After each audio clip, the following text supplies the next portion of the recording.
Qu'est-ce qui fait le plus peur aux runners? Et qu'est-ce qui fait le plus peur aux chasers? Bonjour belle âme, bienvenue sur cette nouvelle vidéo. Moi c'est Geneva, je suis médium guérisseuse, énergéticienne et thérapeute karmique.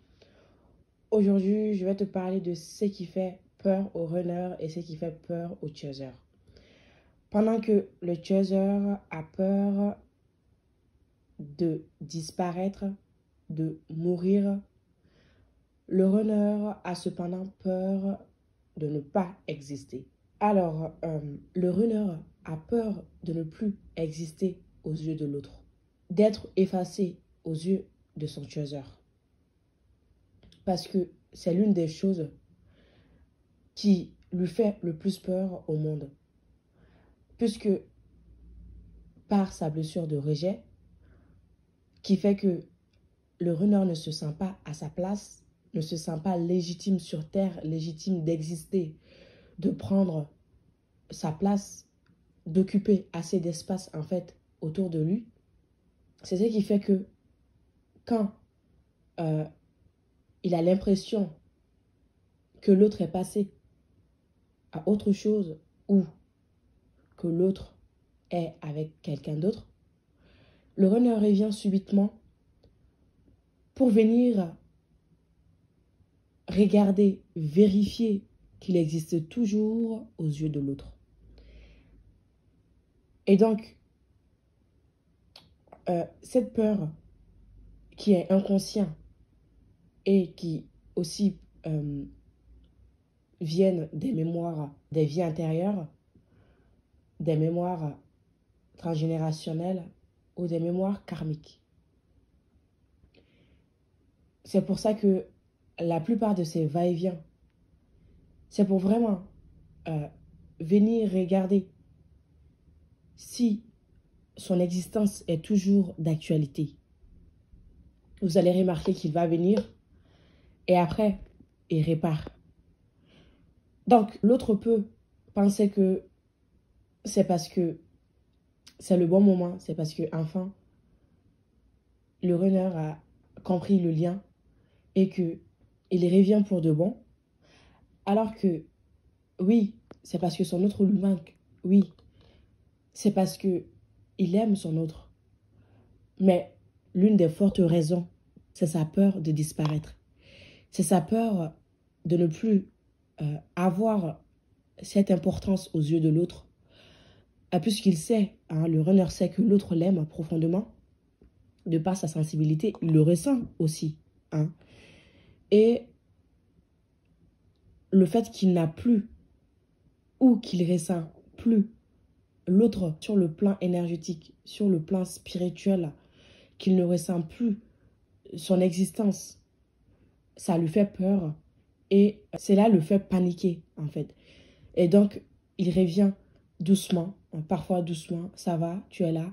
C'est pour vérifier que vraiment, tu tiens toujours à moi, tu m'aimes toujours, tu es avec quelqu'un d'autre. Alors, sinon, je répare. C'est vraiment cette mémoire, cette peur qui fait partie de ses blessures de rejet qui va travailler, le runner. Et c'est pour cela que quand l'autre est vraiment dans une autre relation, quand l'autre se détache énergétiquement pour de bon, que le runner travaille beaucoup sur sa blessure de rejet. Parce que c'est en ce moment-là, en fait, que il n'aura plus cette assurance, cette sécurité vis-à-vis de l'autre. Il n'aura plus cette sécurité énergétique auquel il peut compter, en fait. Parce que tant qu'il y a cette sécurité, tant que l'autre est toujours là, attaché à lui et n'a pas décidé, en fait, de faire sa vie, ou bien faire sa vie, ça ne veut pas dire obligatoirement être en relation avec quelqu'un d'autre. Faire sa vie, c'est vivre pour soi. Faire sa vie, c'est se retourner vers soi-même et se détacher de la dépendance affective. Et donc, si l'autre vraiment avance dans son cheminement, le détachement se fera automatiquement. Plus l'autre avance, plus le runner sent un éloignement. Plus l'autre avance, plus le runner se dit il y a danger. Là, je suis en train de le ou la perdre. Donc, il va falloir que je réagisse. Et donc, c'est petit à petit que l'autre avance et que l'autre recule énergétiquement. Hein. On parle là du détachement, du lâcher-prise, pour qu'il puisse aussi avancer dans sa blessure de rejet. Hein. Le runner va avancer. Quand l'autre sera vraiment retourné vers lui pour aller à ses profondeurs, le runner va revenir pour vérifier si l'autre n'est pas réellement parti, en fait, parce que énergétiquement, il le sent. Mais il faut qu'il vienne aussi remarquer, le vérifier dans la matière. Et c'est là qu'il va vraiment se rendre compte que, effectivement, il est en train de perdre l'autre. Et boum, ça lui fait quelque chose. Et boum, ça lui fait un choc. La panique est là, le stress est là. Et c'est là que la blessure du rejet se fait aussi travailler en profondeur parce que sa plus grande peur, c'est d'exister. Hein. C'est d'exister en même temps de ne pas exister. C'est contradictoire, mais donc par peur de ne pas exister, le runner va faire tout pour exister, en fait, aux yeux de la société, pour exister aux yeux de son autre. Donc, son plus grand défi, c'est l'existence. C'est rigolo, mais ça me fait penser au livre de Jean-Paul Sartre. L'existentialisme est un humanisme, donc l'existence précède le sens.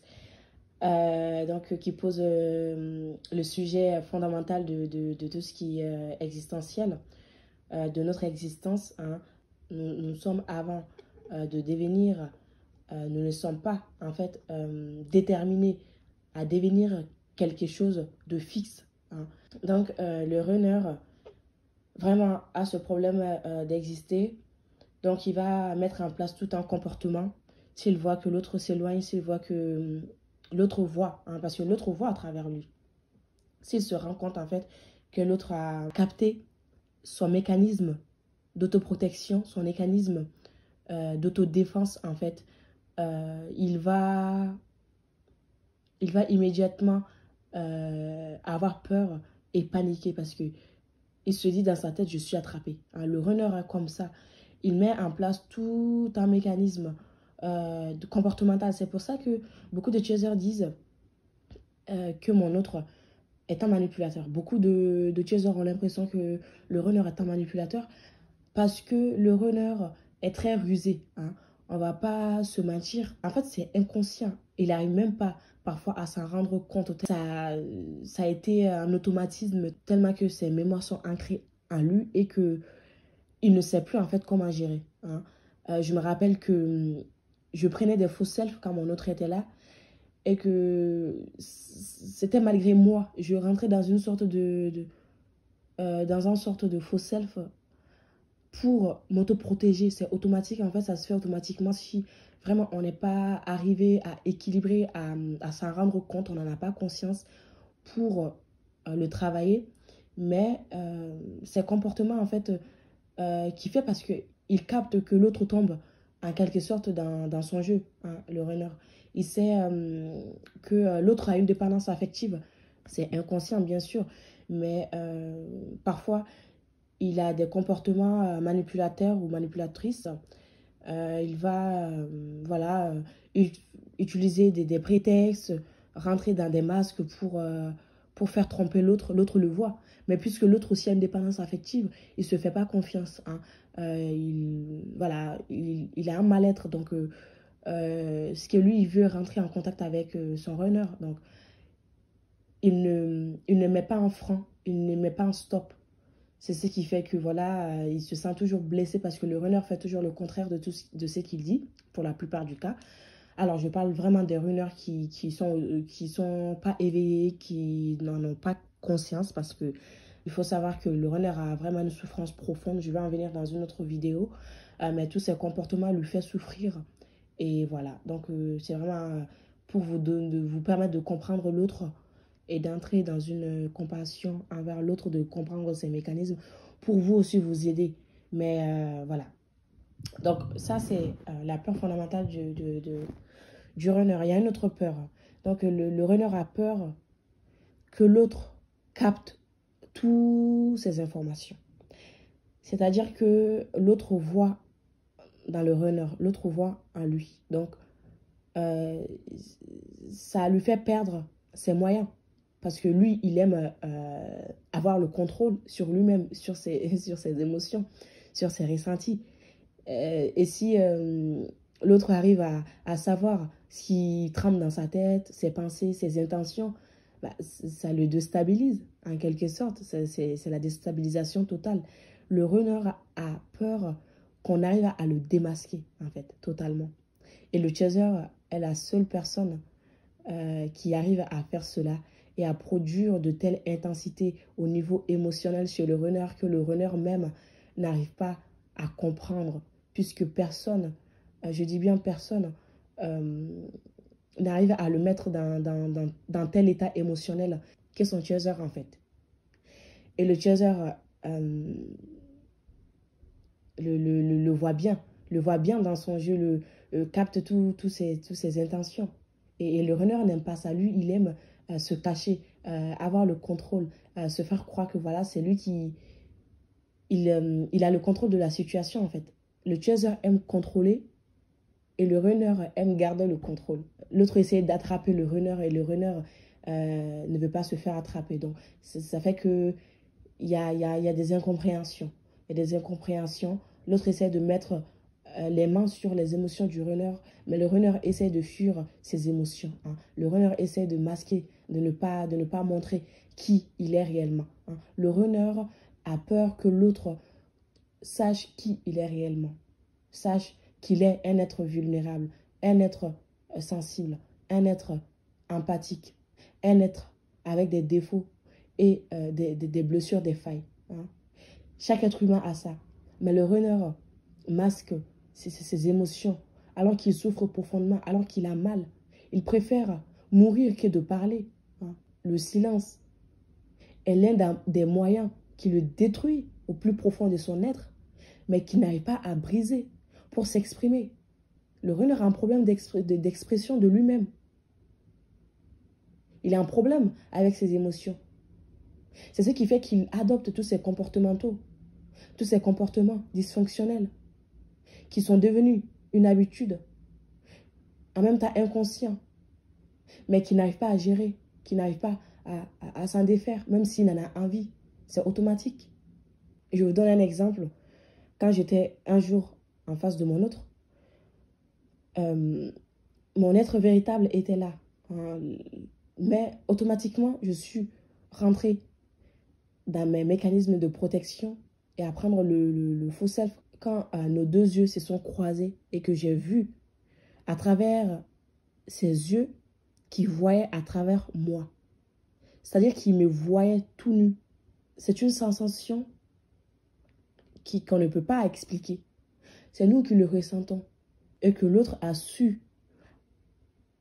connaître, a su savoir tout ce que j'avais dans l'esprit. Mes intentions, mes désirs, mes envies du moment. Et que cela était déstabilisant pour moi. C'est comme si je me disais dans ma tête, oula, comment est-ce que je peux me cacher en fait?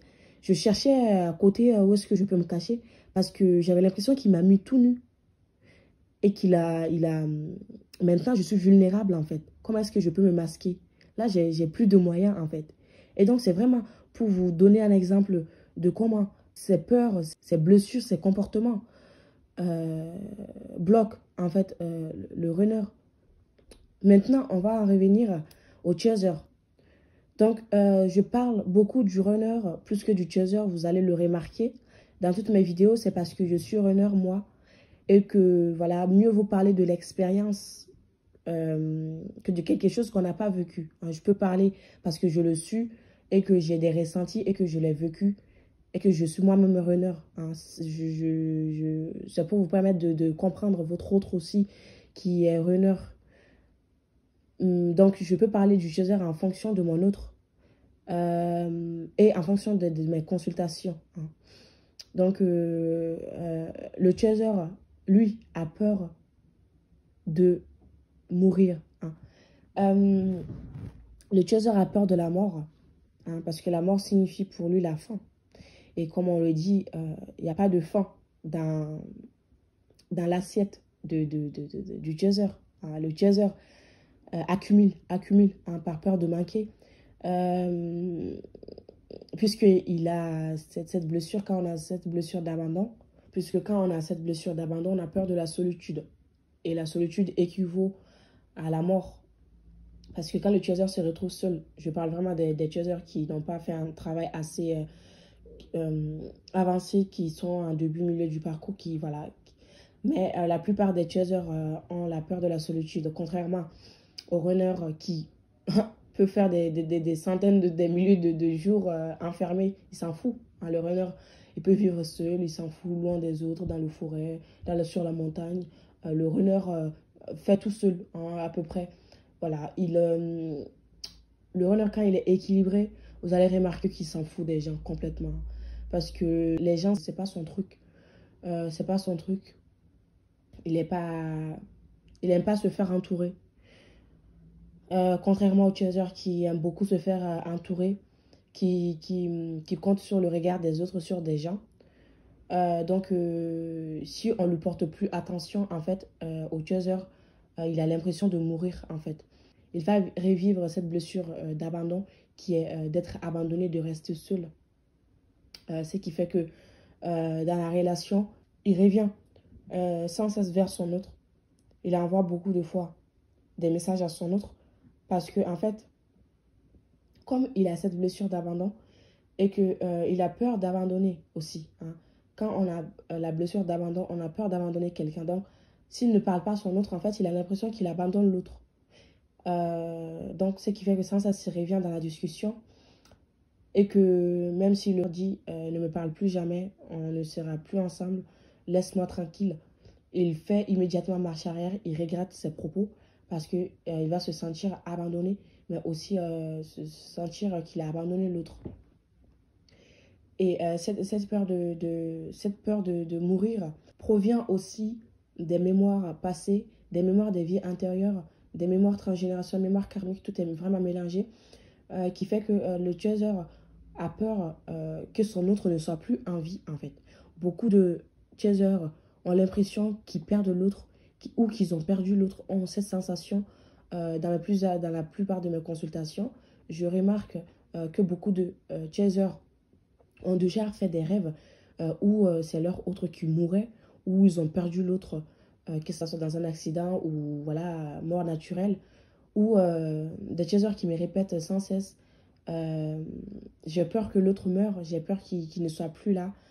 C'est comme quelque chose qui est ancré en eux et qu'ils ne s'en rendent pas compte en fait qu'ils ont peur que l'autre meure. Et donc, ça, c'est leur plus grande peur. Hein. Euh, de finir hein, la fin. Parce que le chaser n'aime pas tout ce qui prend fin. Hein. Lui, il a besoin d'explications quand les choses prennent fin. Il ne veut pas que la relation s'arrête du jour au lendemain sans explication. Il n'aime pas que une relation, que cela soit de l'amitié. C'est pour ça qu'il s'accroche, hein, que cela soit de l'amitié ou du relationnel, sentimental.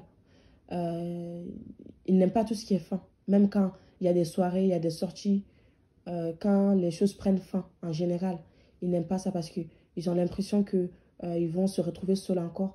Leurs blessures d'abandon vont se réveiller et parce qu'ils ont l'impression de mourir, qui seront plus soutenus. Le chaser a beaucoup besoin de soutien parce que cette blessure d'abandon fait qu'en fait, il s'accroche beaucoup aux autres. Il se donne énormément aux gens et qui n'ont rien à retour en général parce qu'ils ont une attente de quelque chose en fait qu'ils vont jamais avoir. Parce que l'attente qu'ils ont aussi, ils pensent que ce que eux ils donnent, c'est ce qu'ils vont recevoir en retour en fait. Alors que tout le monde ne donne pas autant d'eux. C'est leurs blessures qui font ça parce qu'ils exagèrent. Et ils donnent beaucoup trop. Donc il faut arriver à retrouver aussi l'équilibre. Aussi respecter la loi de l'équilibre. Voilà. Beaucoup de chasers ont peur que autre ne soit plus en vie. Je me rappelle que mon autre, durant cette épidémie, revenait voilà, voir si j'étais en vie, en fait. Il ne me le disait pas, mais je le ressentais. Hein. Je le ressentais de loin, qu'il a peur que je ne sois plus là, que je n'existe plus, que je ne sois plus de ce monde. Donc, c'est des peurs. Si vous avez ces peurs, travaillez sur ces peurs. Parce que cela peut faire que vous allez le créer dans la matière. Hein. Si vous avez tout le temps ces peurs, que l'autre ne soit plus en vie, que l'autre meure, que l'autre vous quitte, c'est votre blessure. Mais aussi, ces peurs, parfois, ne vous appartiennent pas, c'est des mémoires. Travaillez-les très, très profondément.